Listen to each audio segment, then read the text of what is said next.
गया तो उस खाना में खिचड़ी अंदर है। दरअसल इसमें क्या है आशीष भाई कि खाली ये नहीं देखना अपने को कि खाना खाने लग रहा है। इस पूरी प्रोसेस को आपने कुछ पहलुओं पे समझना है, जो मैंने पहले भी बात करी थी। वो ये है कि ये जो आप कर रहे हो, ये आप अपनी मर्जी से कर रहे हो या आपको करने के लिए मजबूर किया जा रहा है। यदि आपको मजबूर तो किया जा रहा है तो इसका मतलब है कि आप गुलाम हो, और यदि आप अपनी मर्जी से कर रहे हो तो आप आजाद हो। गुलामी की एक प्रकार होती है जिसमें आपसे फिजिकली आपको गुलाम रखा जाता है, जैसे अमेरिका में अफ्रीकन लोगों को गुलाम रखा जाता था, ठीक है, एक दौर में। और गुलामी की एक दूसरी भी प्रकार होती है जिसमें आदमी को पता नहीं होता कि वो गुलाम है, और वो गुलामी को ही अपने मतलब अपने लिए एक वरदान मान रहा होता है। इसको आप ऐसे समझ सकते हो कि उसकी गुलामी सोने की चेन में होती है, तो उसको सोना, अगर उसको सोने की चेन से बांध दिया जाए या फिर उसको जेल के अंदर कैद करके अंदर सारी सुविधाएं दे दी जाए, जैसे आपको इस कमरे में बंद करके सामने एक एंटरटेनमेंट का बोर्ड लगा हो, आप जो चाहें उसके ऊपर देख सकते हो, फिर आप अपने मोबाइल में जो मर्जी खेल सकते हो, जिससे मर्जी बात कर सकते हो, फिर आपको खाने के लिए जितनी आइटम है वो आपके घर पर ही आ जाए, और आपका और कुछ भी ना करना पड़े, आपके अकाउंट में आपको जिंदा होने लायक सामान मिल जाए। क्या चाहिए लोगों तो आदमी इसको, इस गुलामी को जो है वो ये सोचने लग जाता है कि इससे ज्यादा हमें क्या चाहिए। नहीं, आपने गुलामी लगा है भाई, इसमें गुलामी ये रहेगी कि एक तो इसके बदले में सारी शर्तें आपको ये माननी पड़ेंगी कि आपको अपना सारा डेटा देना पड़ेगा कि आपने दिन में क्या क्या किया था, किन के पास गए थे, कितना पैसा किसको दिया, कितना पैसा किससे लिया, और क्या क्या चीज आपने की। दूसरा, आप जहां आपको अलाउड है केवल आप उन्हीं जगह पर जा सकते हैं धरती पर, उसके अलावा आप कहीं और नहीं जा सकते हैं। जिससे वो कहेंगे उन्हीं से बात कर सकते हो, किसी और से बात नहीं कर सकते।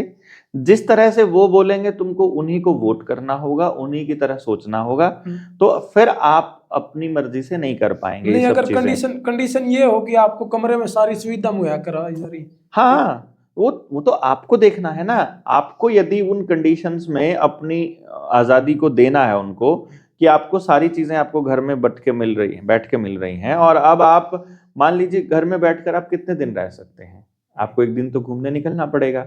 आप पार्क में घूमने जाओगे, आपसे पैसे वसूले जाएंगे। आप नदी में नहाने जाओगे, आपको बोलेंगे नहीं जा सकते हो।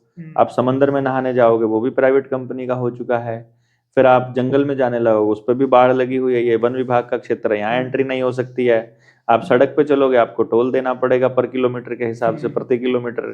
तो अब आप सोचेंगे कि अब मैं क्या करूं। आपके पास एंटरटेनमेंट के लिए कोई जगह, ये एंटरटेनमेंट तो नकली एंटरटेनमेंट, अब आपको पता चल गया। अब आप विरोध करने की पोजीशन में नहीं हो, क्योंकि आपके पास अब ना कोई हथियार बचा है, ना कोई धातु बची है, ना आपके घर में कोई गोल्ड सोना चांदी बचा है, ना आपके पास जमीन बचा है, ना आपके पास पानी है, ना आपके पास अनाज का बीज है, ना आपके पास अपना बीज है। अब आप अपना बच्चे भी खुद पैदा नहीं कर सकते हो। अब आपका सारा डीएनए उनके पास है, ब्लड सैंपल उनके पास है, आपका सारा कंट्रोल उनके पास है। अब आपकी गर्दन में चिप लग चुकी है, अब आप उनके हिसाब से ही सोचते हो। तो अब आपको एहसास होगा कि आप आजाद हैं, लेकिन आप असल में तो गुलाम रहेंगे। तो इस तरह से ये जो बात मैंने आपको इसलिए कही है कि अभी जो आपने पूछा था कि वो ड्यूटी से घर आ रहा है, अब आपको सबसे पहले ये देखना है कि जो बिजनेसमैन है उसका तो घर आने का कोई समय नहीं है। बिजनेस पे जो गया हुआ बंदा, वो भी आमतौर पे उन्हीं का सेल्समैन की तरह काम कर रहा है, जैसा कि हमने पहले बात की है। जो सरकारी नौकर है वो भी उन्हीं के एजेंट की तरह काम कर रहा है, प्राइवेट नौकर भी उन्हीं की तरह एजेंट के तौर पर काम कर रहा है। तो अब आप जब घर आ रहे हो तो आप, क्योंकि आपको जो काम दिया गया है वो काम आपके पसंद का नहीं है, आमतौर पे ये आपको ट्रेंड देखने को मिलेगा कि आदमी उस काम को कर रहा था, उसे उस काम में इंटरेस्ट नहीं था, बट क्योंकि इतनी पढ़ाई लिखाई करने के बाद और कोई चॉइस नहीं थी, उसके पास वही एक ऑप्शन था, तो वो बाय चांस उस काम में लगा था, बाय चॉइस नहीं। तो अब वो क्योंकि अपने काम को पसंद नहीं करता है, नहीं बाय चांस तो नहीं कह सकते आप, क्योंकि जब भी बंदा, अगर चॉइस पूरी नहीं हो रही है और फिर एक उसने अपना टारगेट बना लिया कि भाई अब तो मुझे नौकरी ही लगना है, और फिर वो उसके लिए मेहनत करे और फिर अगर उसको हासिल करे तो वो बाय चांस तो नहीं होगा। चलिए, अब मैं आपको इसका बता दूंगा। तो आप नौकरी की तैयारी करने लगते हो तो क्या आप चपड़ासी की नौकरी करने की तैयारी लगते हो, या यूपीएससी की तैयारी करने लगोगे?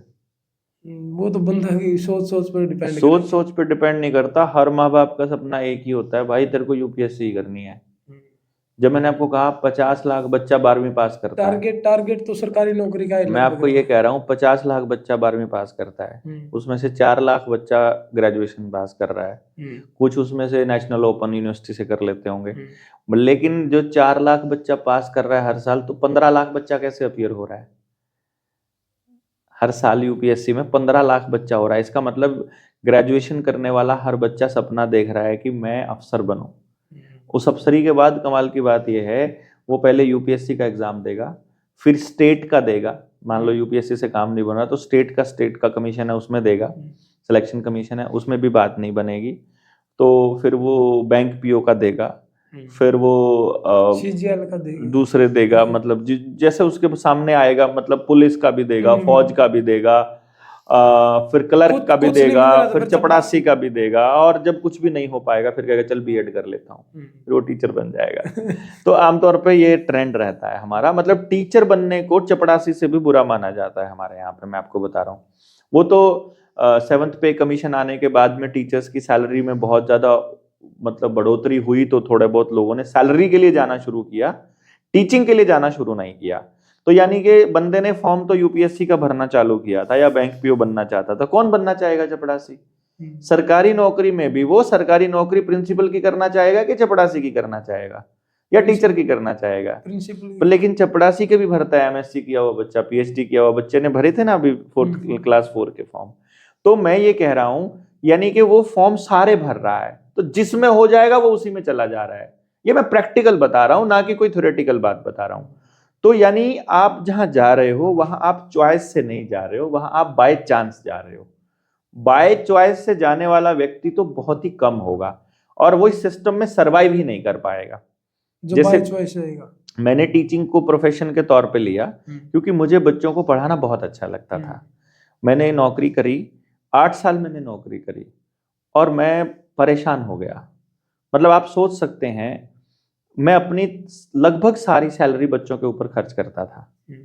मतलब अच्छा। मेरी पोस्टिंग है जहां, वहां आप हमारी मिड डे मील वर्कर से जाकर के पूछोगे तो हमारे यहाँ पे मिड डे मील 2-2 महीने 3-3 महीने तक उसका कोई राशन या कोई पैसा नहीं आता था। कोई भी टीचर अपने पास से खर्च नहीं करता था। मेरा स्कूल ऐसा था जहां पर अगर पूरे स्कूल की सब्जी 8 किलो लगनी है तो मेरे स्कूल में 10 किलो सब्जी आती थी। अच्छा। और जो जो राजमा मैं अपने घर के लिए लेके जाता था उसी दुकानदार से स्कूल का राजमा आता था, और मेरी कुक को अलाउड था। मतलब यहां तक कि, और क्योंकि मैं अपनी अकड़ में काम करता था ईमानदारी से, कोई आदमी अपनी सैलरी अगर बच्चों पे खर्च कर रहा है तो उसकी अपनी एक डेडिकेशन और विश्वास होगा।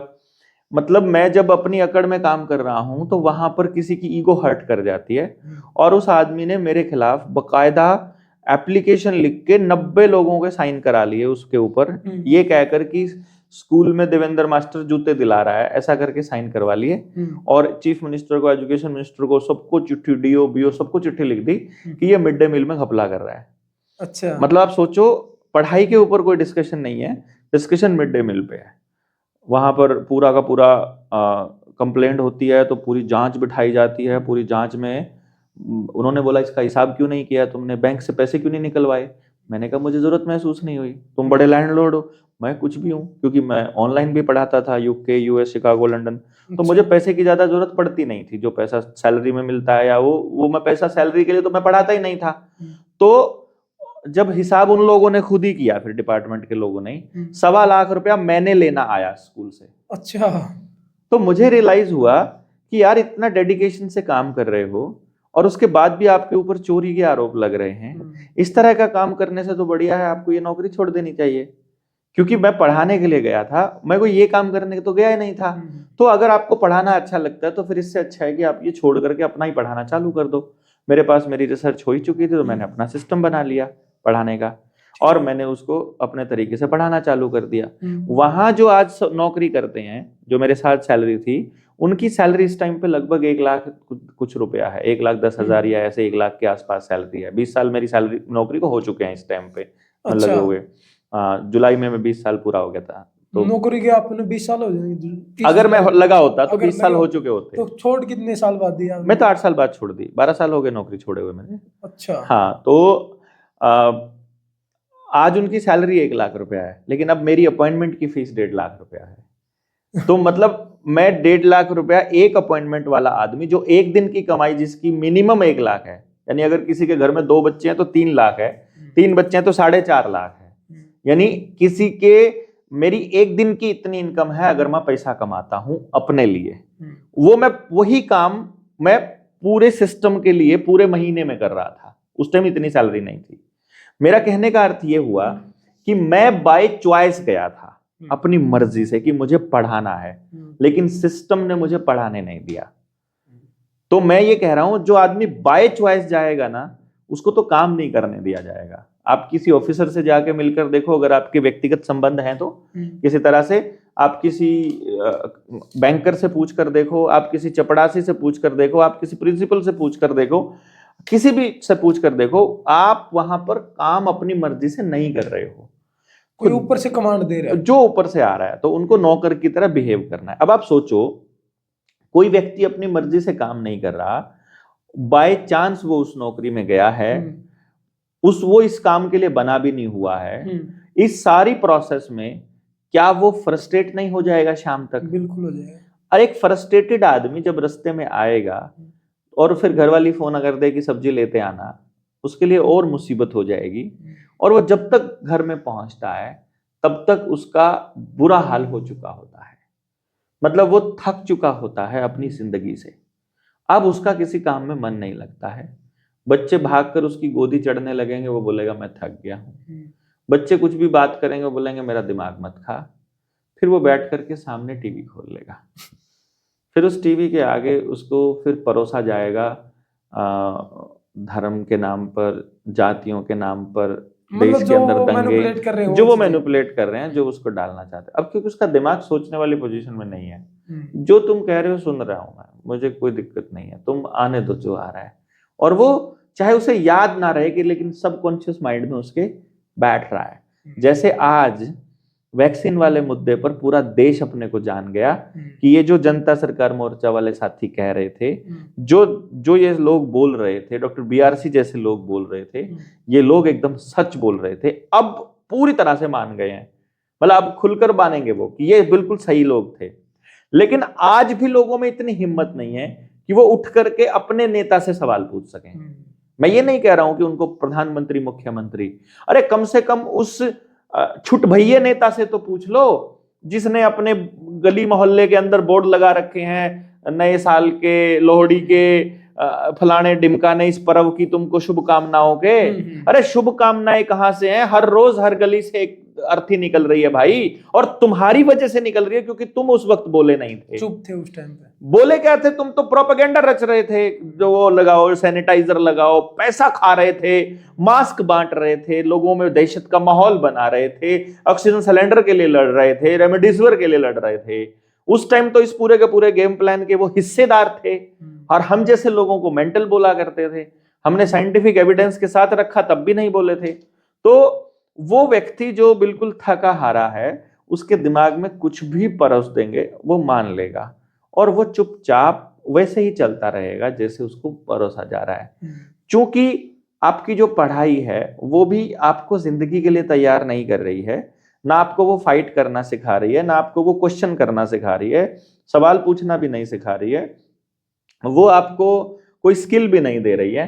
तो अल्टीमेटली आपको ऐसा लगता है कि ये सब करने के बाद तो अब कुछ हासिल होगा ही नहीं, तो अब हमें वही करना पड़ेगा जो सरकार कर रही है, कह रही है। तो अब आप घर आ करने के बाद भी अब आप ना अपने घर वालों के हैं, ना आप अपने बच्चों के हैं, ना आप अपने हैं, और अब आपके दिमाग में जो एडवर्टाइजमेंट्स वो परोस रहे हैं वो आप परोस रहे हो, और फिर आपको लगता है कि जिंदगी खुशनुमा नहीं है, तो शायद जो टीवी में ऐड आ रही है ये वाले सामान लेके आके देख लेते हैं, शायद इससे हमें खुशी मिलती हो। ये वाली गाड़ी ले आते हैं, ऐसे वाला फ्लैट ले लेते हैं जिसको कबूतर खाना मैं बोलता हूँ, ठीक है, ये वाले जूते ले आते हैं, ये वाला सामान ले आते हैं, और फिर उसी में वो, और लगता है शायद इसमें खुशी होगी। वो ला करके एक दिन तो पार्टी भी कर लेते हैं, लेकिन उससे भी खुशी नहीं मिलती है। फिर वो टीवी पे बता देते हैं कि मिल बैठेंगे 5 घुड़सवार, 2 यार, मतलब इस टाइप के करके है, और वो फिर आपको बेचते हैं विस्की और सोडा और दारू और ये सब कुछ। आपको लगता है ये करके देख लेते हैं, शायद इससे कुछ बात बनती होगी। सोशल मीडिया पे आप देखते हो वहां पर कोई घूमने गया हुआ है, फिर आपकी पत्नी उनके फोटो देख करके कहती है मुझे भी नई ड्रेस चाहिए, मुझे भी घूमने जाना है।